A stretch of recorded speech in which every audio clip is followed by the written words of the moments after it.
and see what happens with that. Hopefully good things. And then we'll get spiritual. Okay. Something seems to be happening, so.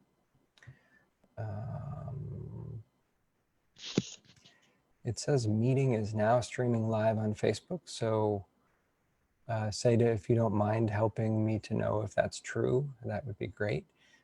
I'm going to act as if it's true. Yeah, you see it. Great. So welcome, everybody. It's Daniel. It's mid-November 2019. I'm here in Western North Carolina. It's traditional Salagi lands, and taking a little bit of time, half an hour or whatever it is, we'll see how it plays out, to say a few things about the upcoming Ancestral Healing online course. But I don't want to be too pedantic and salesy about that. Besides to say that that starts next week. It's open till mid-December. It's great if you want to step in. It's our third time running it. It's really well resourced. We have a good time with it. All that's happening. All the information's on the website. Mostly what I would feel more happy to do, although I might mention more about the course as we go, is to respond to any questions folks have about how we approach the learning, really about anything with ancestral healing. So if you have a question, Seda is assisting me in, well, on so many levels, including with the course, but in this moment, in also gathering the questions. So if you post a question on Facebook as you're tuned in there, I will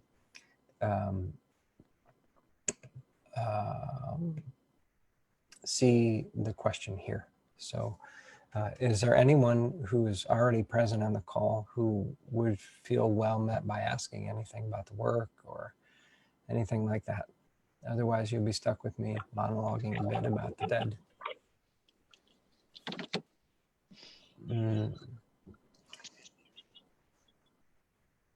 Yeah, I see a question from Lisa Ann, and I'm going to put, folks, if you don't mind self-muting, that would be good.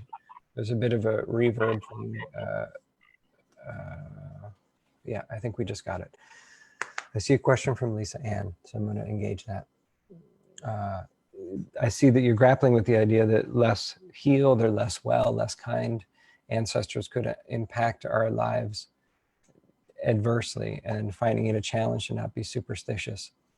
And it could fall into like a reward punishment mindset. If I'm good, the spirits will be good to me. If something bad, then it's my fault. Yeah, I tend to, those feel like three different things. I feel like there's the if I'm good, the good people get the good things, that sort of reward punishment thing. I don't see it that way at all, actually. I think things are deeply unfair in the world and not very predictable. So I haven't found that traditions with developed systems of ancestor reverence are more likely than other traditions to play into that reward punishment model.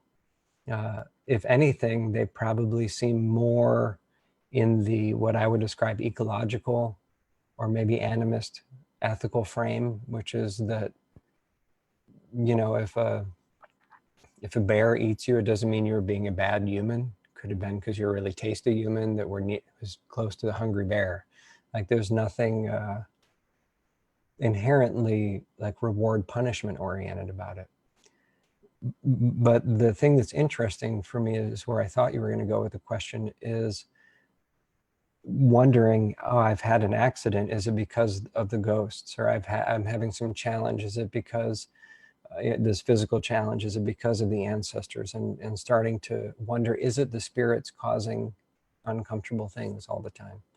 And that is a real, I don't want to say hazard, but it's a, as soon as you see the world as like the visible part of the world as just the tip of the iceberg of what's going on, and you see the unseen or the not usually apparent to us part of the world as being relational and inhabited by intelligent persons with agency, then it does make sense to wonder what's causing what. And that can lead to a real, like if you're not careful, fear-based stance. The way I see it, with all the causation and how it has changed me, is that we're not nearly as individual as we might seem. So I find one of the things I love about ancestor work, especially for so-called Westerners, is, or just anyone who's not raised with the framework for it, is it breaks down our sense of individuality a bit. And it's like saying, if I'm sick because of the ghosts, it doesn't mean the ghosts are bad or I'm being punished. It just means, hopefully that's not a ghost cough, that we're really bound up in each other's fates, and that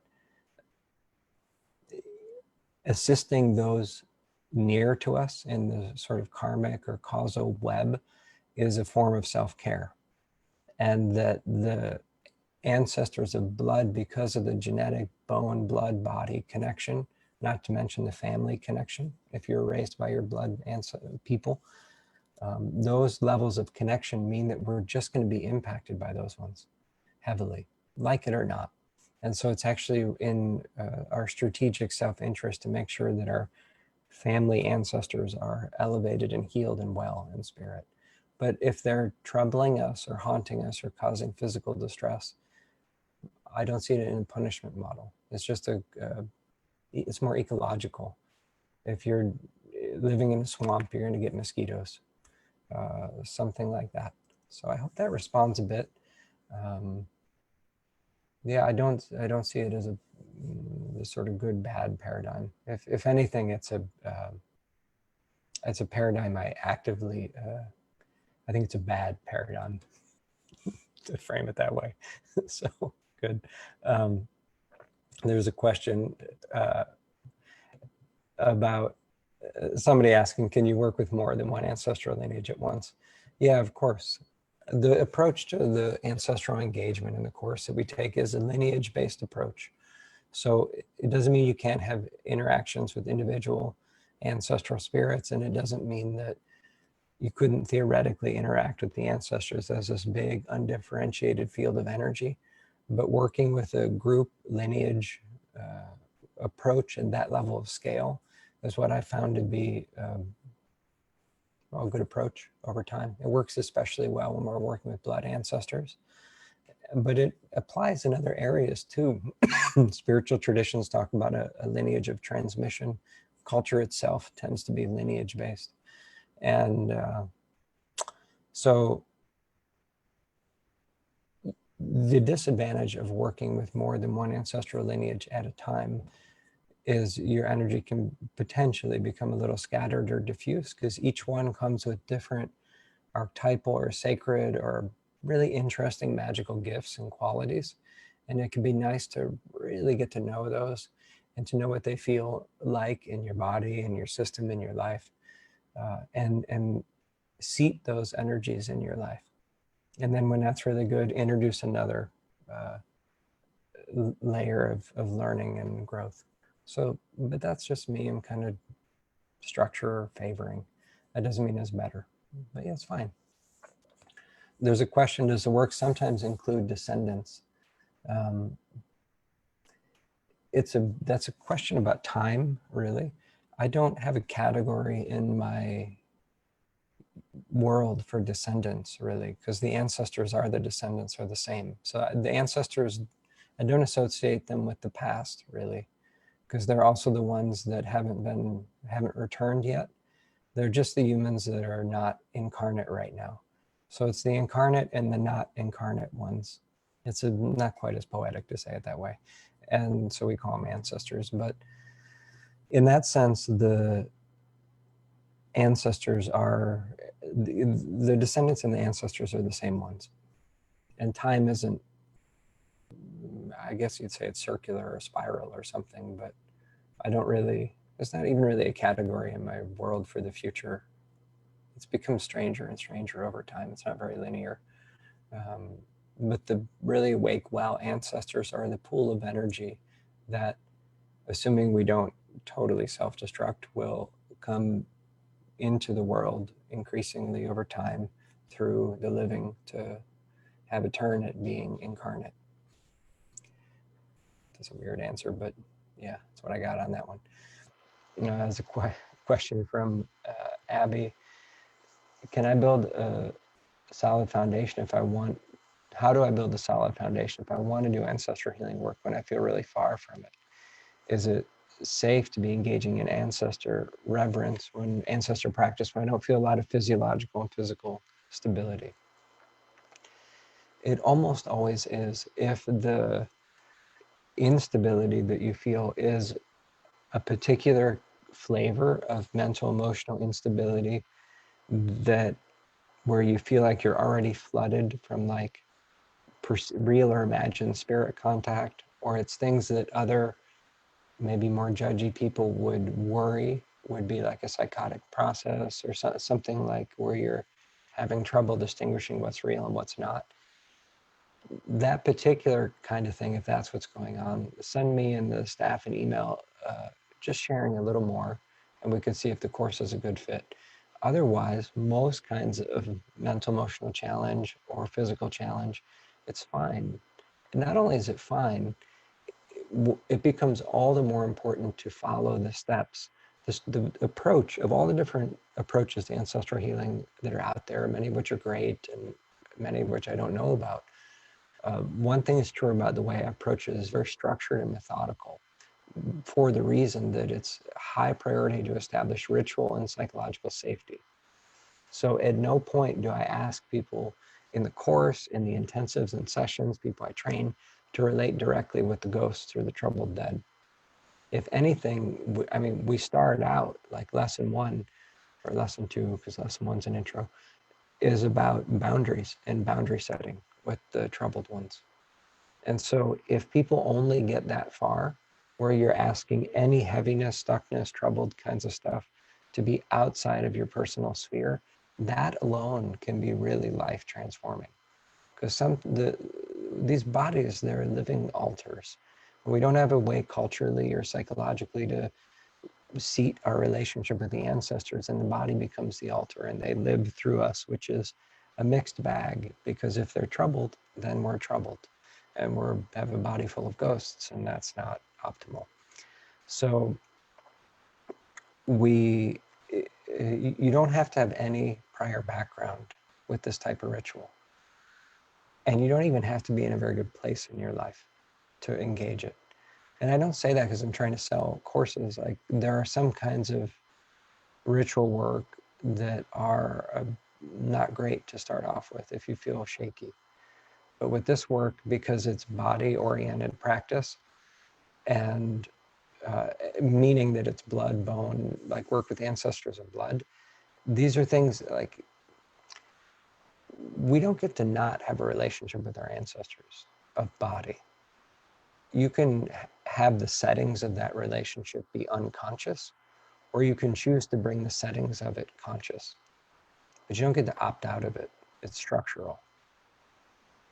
And for that reason, my sense is like, well, you might as well deal with it, because you want to determine how much of unresolved ancestral pain is a factor in whatever ways you're struggling in the present. Because if it's a factor, then you totally want to address it, because it's addressable. So yeah, good. Hopefully that responds.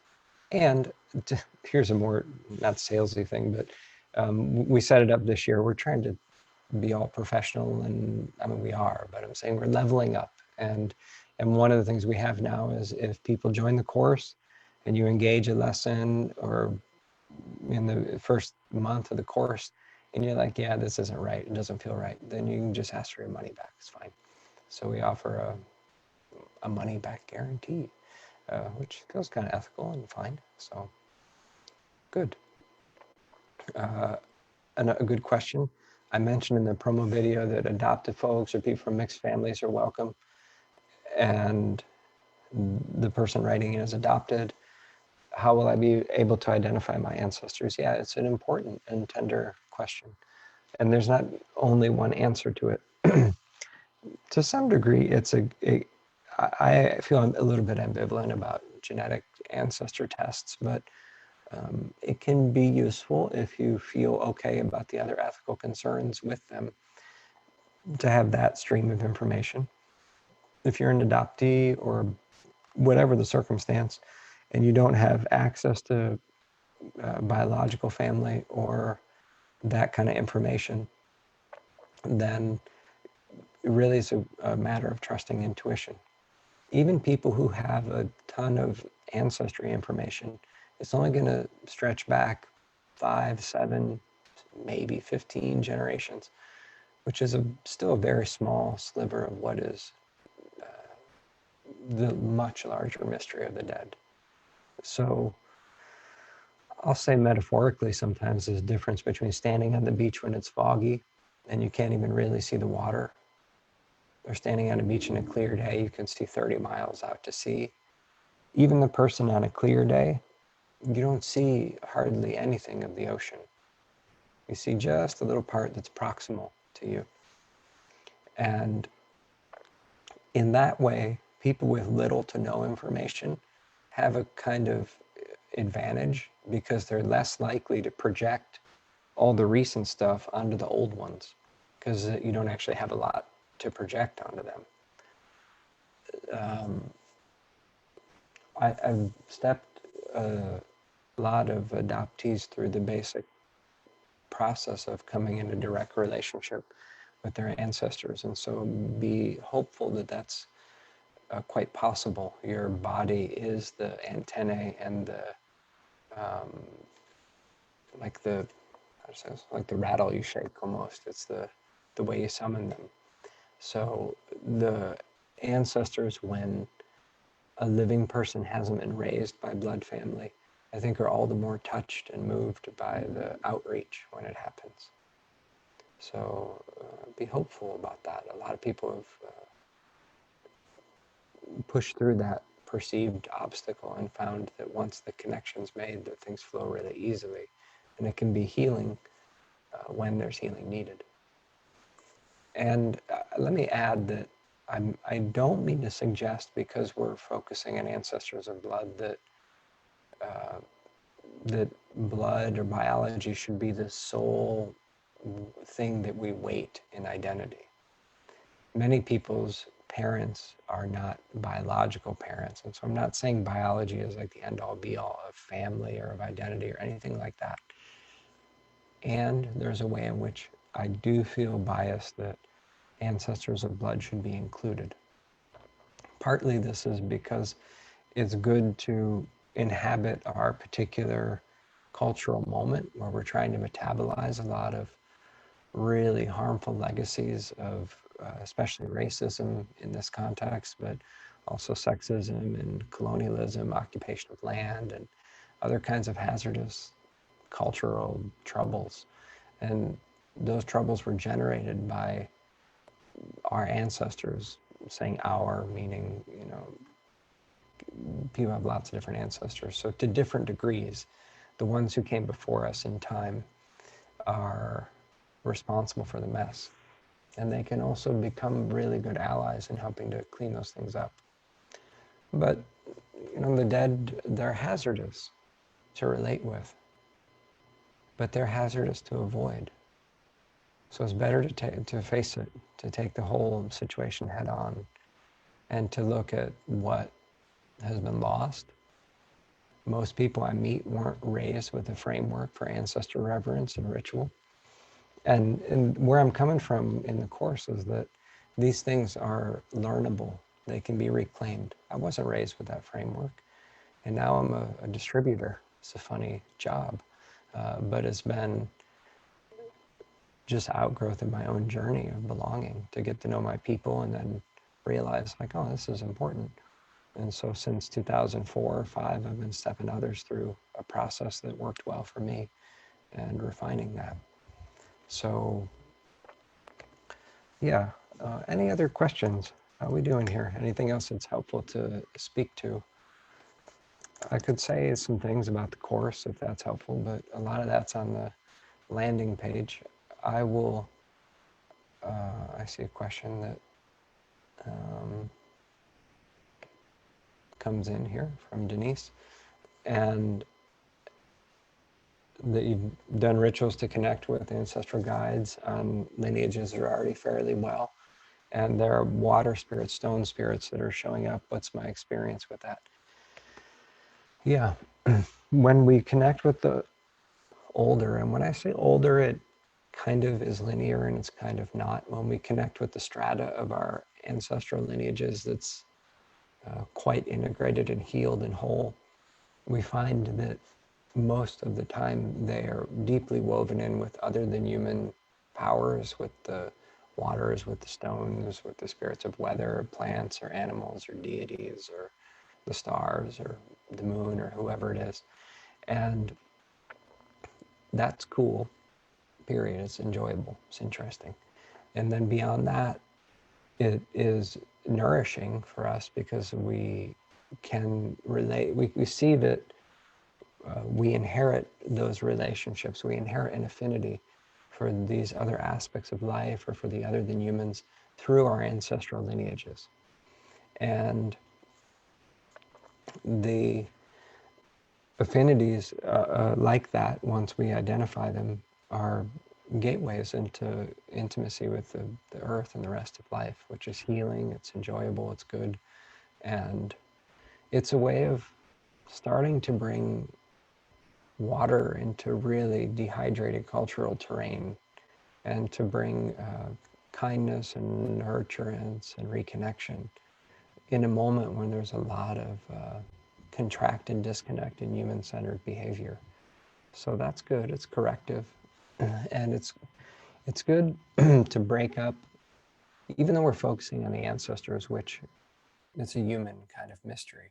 We're working with the collective species of, collective wisdom of the species of humanity. It's not just human focused. We're not separate from the others, of course. So yes, to those other kinds of affinities. And we speak to that in the course pretty early on. So I see a question from Derek. Hints for how the course goes beyond the book for those who have read it. How does it reflect what I've learned since it was published? It does go beyond the book some. I recorded the course about the time the book came out, and it was written, it was done being written probably almost 2 years before it came out. One of the ways in which it goes beyond is we explicitly weave in elements of culture to the course that are not as foreground as they maybe should have been in the book, but that's the focus of the second book. So we do talk in the course about how to partner with the ancestors for transforming some of the harmful legacies I was speaking to before, whether it's around sexism, homophobia, transphobia, sex negativity, class, and just greed and poverty and the unequal distribution of resources that has driven a lot of harmful legacies like colonialism and racism. And because these troubles, they might, like we know hopefully that they're systemic troubles and systemic like forms of oppression and misuse of power that get baked into our systems. And we know hopefully that they're interpersonal troubles as well, that we can hopefully unintentionally, if it happens, replicate with one another and hopefully learn and make correction. But what doesn't get talked about as much as it could be is that these cultural troubles are, they also have, you could say, like a spirit form to them, that the cultural legacies that we're trying to transform, they're made out of ghosts. Like the ghosts are the content of them when we are shifting the energy that's bound up with the troubled dead and helping that energy to transform into well-seated ancestors.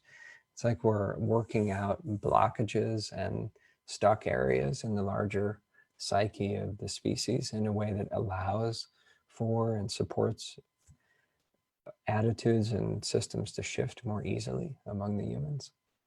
I know it's a little abstract sounding, but yeah, I'm saying oppression is also made out of ghosts. And so that's not the whole story, but it's a part of the story that too often gets excluded. The ancestors broke it, and so it causes them to be stuck in the machinery of things until it gets fixed.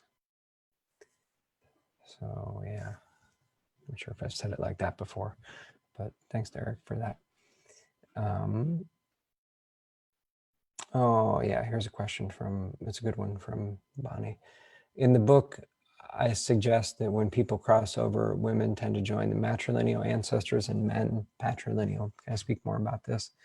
What's it mean for ancestral work? Do we have a deeper connection to a specific lineage by default?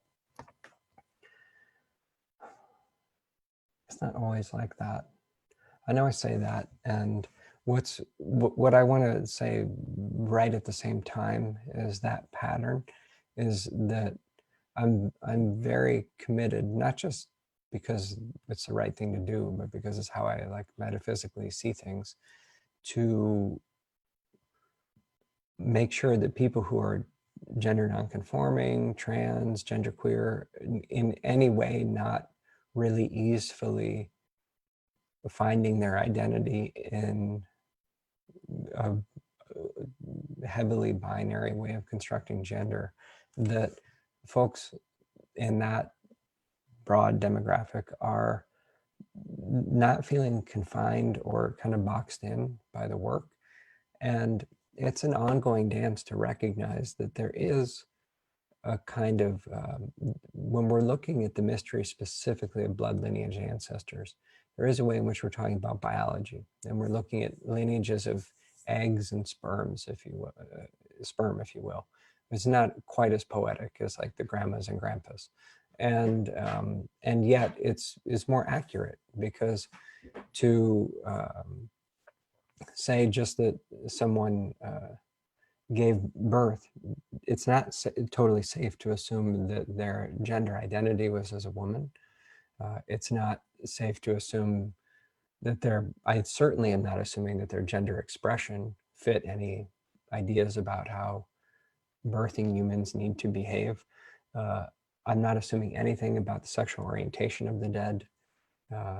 And trying not to assume too much about biology and the way that there's chromosomal variation and intersex folks and all that.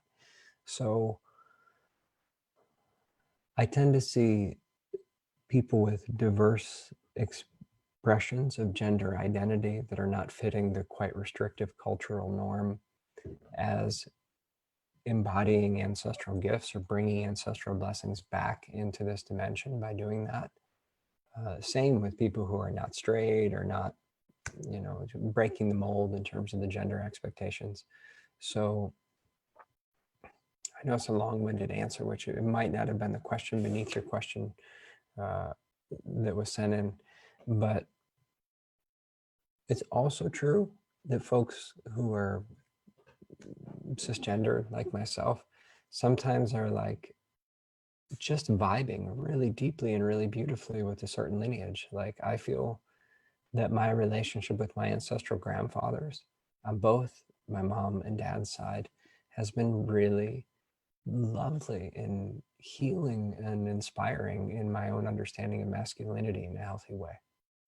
So even though I'm really posting up and trying to protect and expand into a super celebratory space for gender nonconforming folks, there's also a easeful welcome for people who do, like people who were assigned female at birth and who are identify as women, who are women, and who just really want to vibe with the grandmas and not question a whole bunch of the gender structures, but just are easy within that.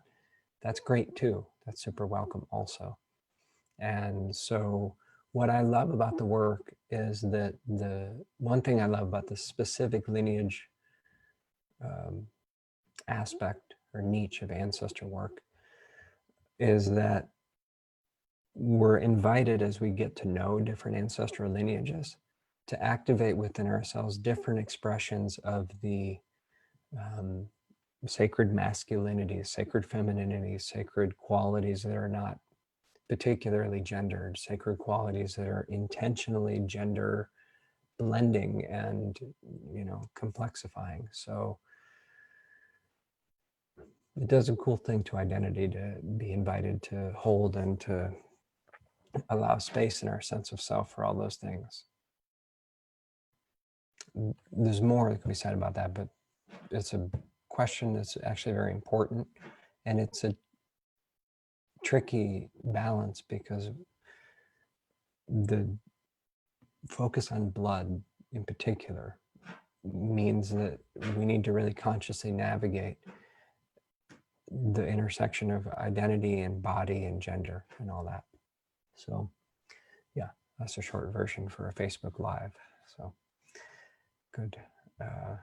Anybody else want to say anything? We've been chatting for half an hour. I don't have any sound or other echo back, but I hope this is going well. I was Seda just said that you had a hand raised, Lisa Ann. I'm going to take you off mute for a sec, so go for it if you're there and you want to say anything. Yeah, hi Daniel. I had a question about, I guess maybe around safety of doing genealogical research on lines that are not yet well. Like, what are your thoughts on that? And because I've been doing that for about the last month or so since my last living grandparent passed. And I haven't been experiencing anything that feels like dangerous or nefarious, but just like a lot of energy in my body, and been having a lot of dreams about like ancestors and like the genealogy stuff that I'm doing. And they don't feel like visitations. And I typically tend to have dreams that are like, sort of just rehashing what I did that week or whatever. So it feels like that, but it feels very active. Like it's taking a lot of my consciousness up.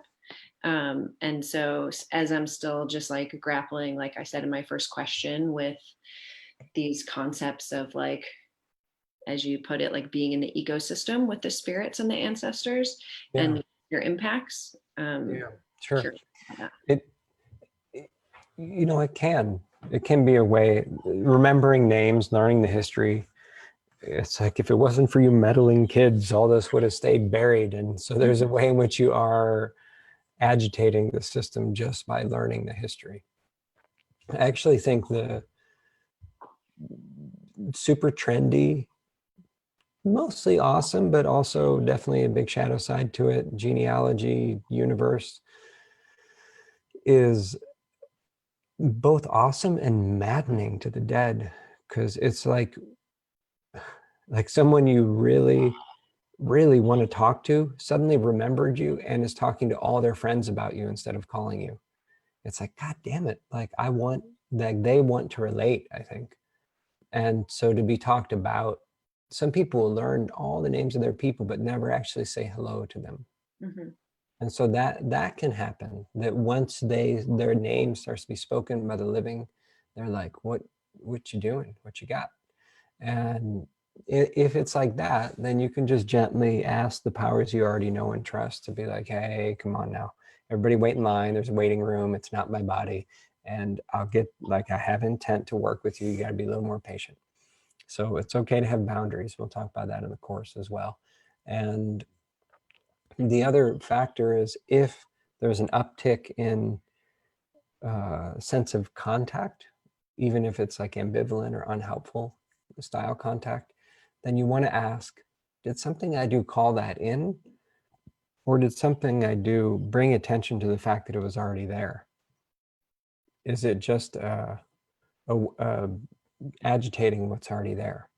I'm not saying you do, but if somebody has a like intrusive or unhelpful spirit thing, and you start to actually threaten it or mess with the homeostasis around it, there can be turbulence. And it's not because a new thing is there. It's because a dormant thing just got woken up. So sometimes it can be like that, but mostly you just get fierce about your boundaries and then see what's left. And yeah. Okay, that's helpful. I think I have a sort of like a carryover question, if I could. Yeah, it's okay. That you said, like if you unintentionally, or I don't know if you said unintentionally, but like if you sort of called trouble to you. And this sort of, again, goes back to my first question about the superstition. Like, how I think I um sorry, looking for the words here, like have some sort of, maybe it's a superstition around like, oh, if I even, like I haven't worked with these ancestors yet, I'm pretty sure they're not very well. Um, and if I am even, like saying their names or talking about them or etc., that I'm somehow, unconsciously calling that trouble to myself. And so would you just basically reiterate like needing to do some energetic boundary cleansing, etc.? Probably. And if you sense it's a powerful thing, don't say their names out loud. We, um, I actually can't tell that that's true. It's more of like my like fear thing comes in around the whole situation. yeah, no, I understand. Basically, if you believe a thing, then you have to work within those rules. Yeah. And the deeper you get into ritual, the more um, you can't play by one set of rules when you're in the mood and another set when you're not in the mood. You kind of need, I mean, you can, but it'll get choppy. It's not that there's one right way to be, but the deeper you get into ritual work, the more it's sensible to act as if all the stuff is real. And otherwise, there'll be this like working from a kind of embedded ritualist paradigm. And then you'll just be in a different mindset one day and you're like, yeah, and you kind of dismiss it. And that's when you get bit in the ass a little bit, because then you opened up all this other kind of elaborate ritual complexity and then dropped it in a different moment.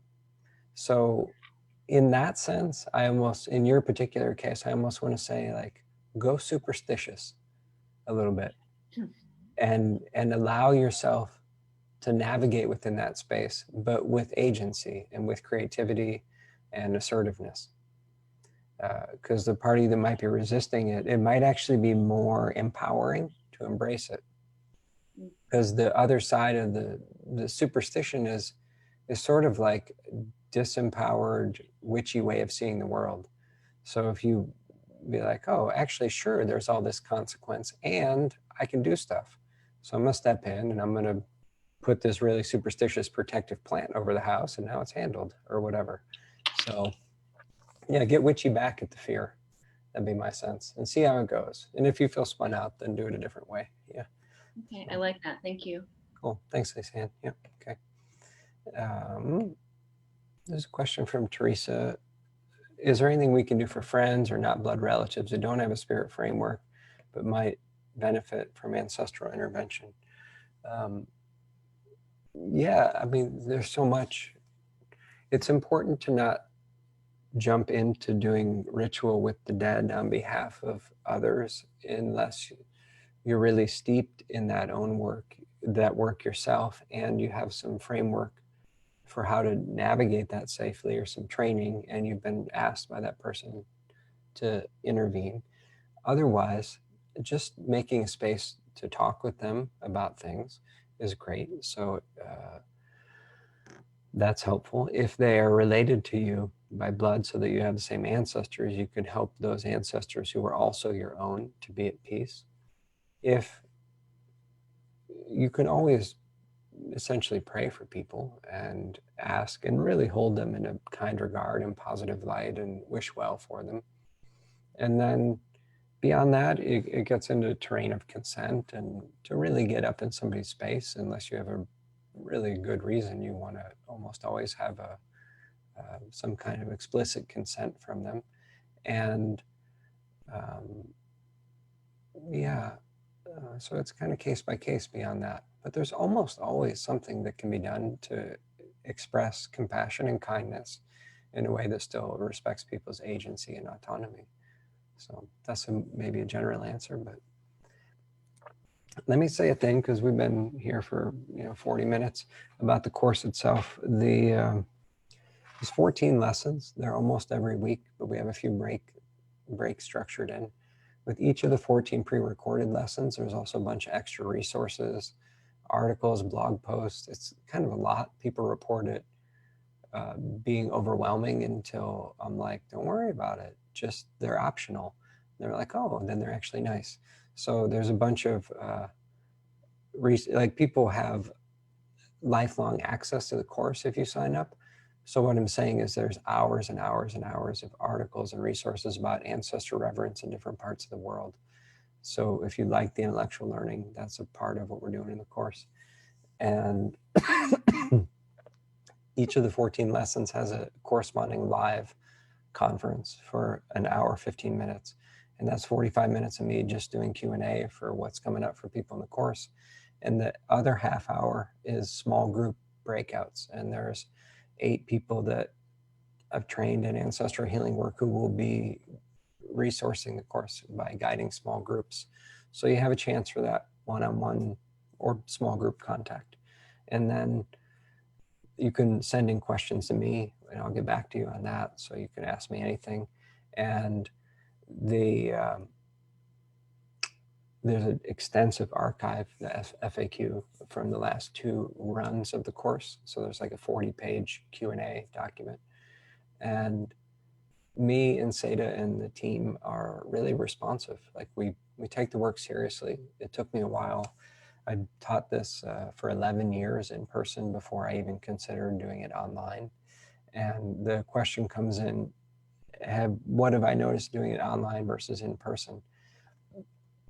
It really depends individual to individual. But each of the, 14 lessons has a experiential practice. And those practices, they're really the same ones that we do in the in-person 3-day intensive. So some people like the 3-day intensive because it's this cooker of material and you're in the group space. But then you go home and you're like, okay, I forget, it was good, it felt meaningful, I forget what happened, or it's hard to retain it.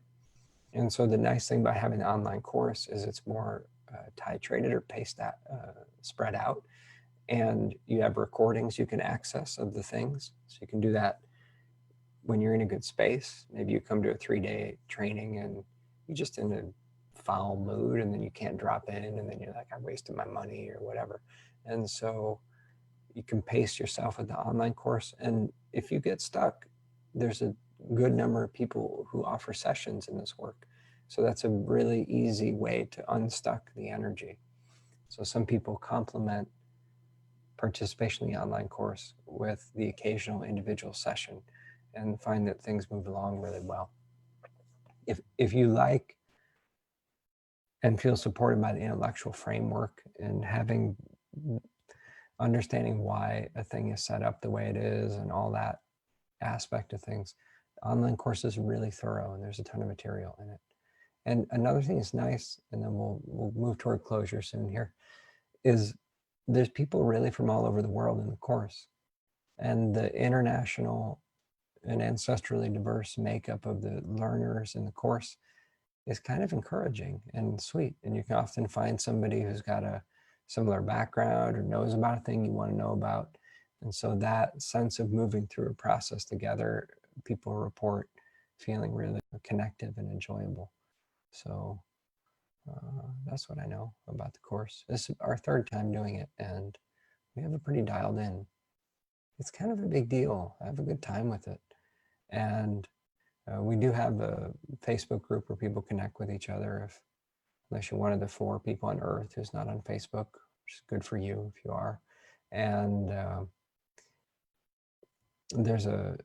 you can enter your coordinates in a map inside the course if you want to. So it means you can find people local to you who are also engaged in that. And if you want to meet up and talk to dead people together, you can.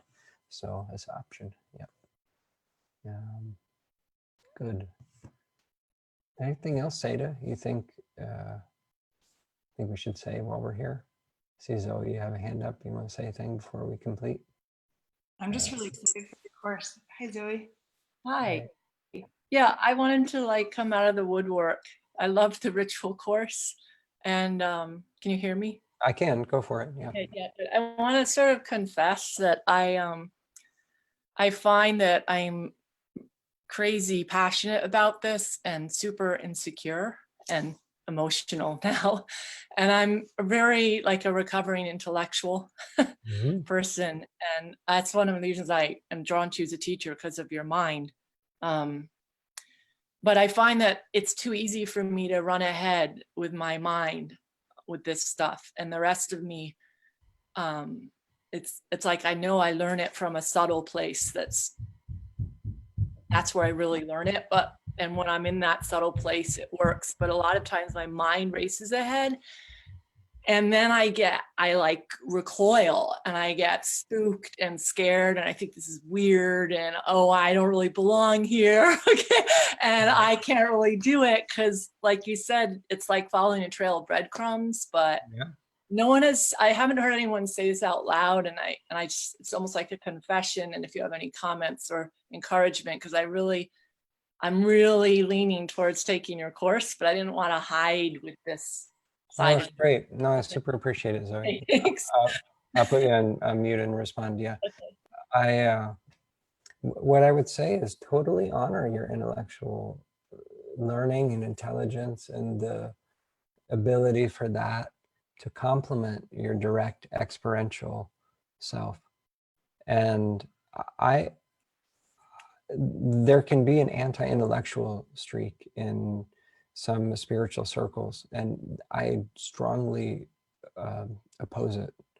I'm not saying everybody has to be drawn to the sort of more intellectual, if you will, mind aspects of things. I'm not saying that way is better, but I'm saying that it's really great to celebrate and honor that aspect of the learning, and it's important. And I want you and everybody who would work with me to feel encouraged in asking anything in your critical thinking and your intellectual curiosity.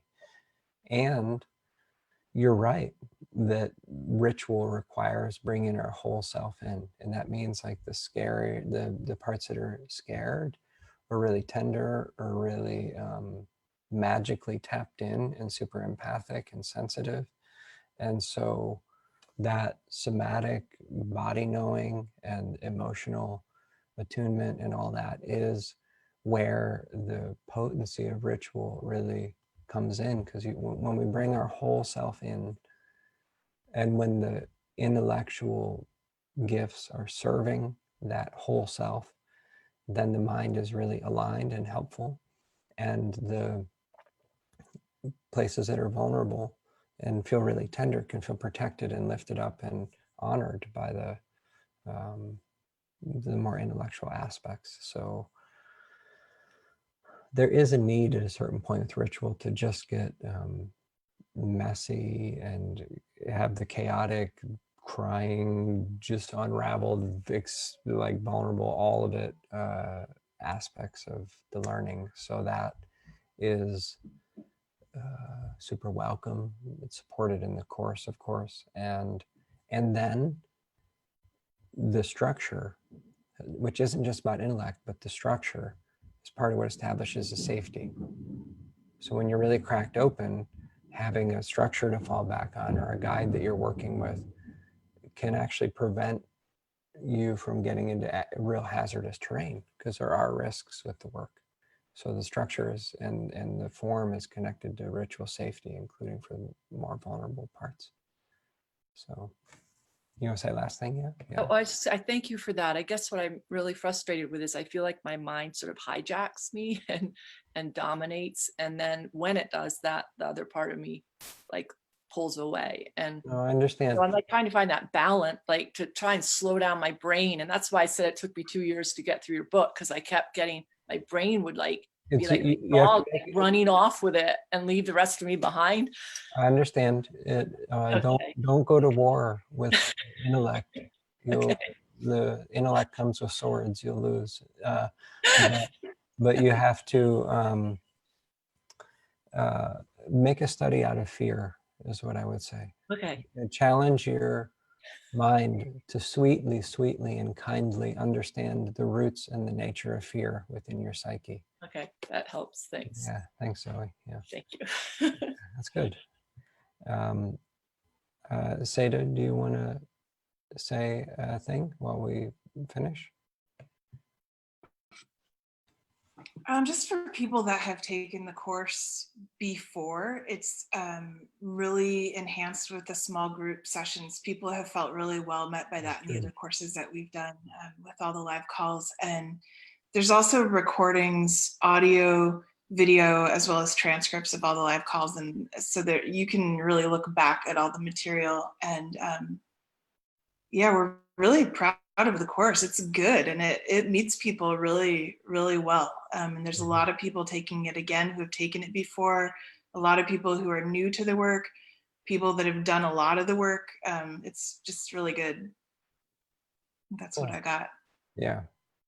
And yeah, respect to Seda. Seda's done a ton to build all of it, and the whole platform and structure and the running of it and all the things. So we're deeply in it together with the course. So good. Why don't we finish up? I'll say a last thing is that if you want to join and the cost is a barrier for you, just reach out. We have a lot of options for that, and we're really committed in a authentic and down-to-earth way to keeping the material accessible to everybody. So thanks everybody for your questions and for tuning in on the Facebook Live experiment. So I'm gonna hit end meeting and have a good rest of your day. Okay, thanks.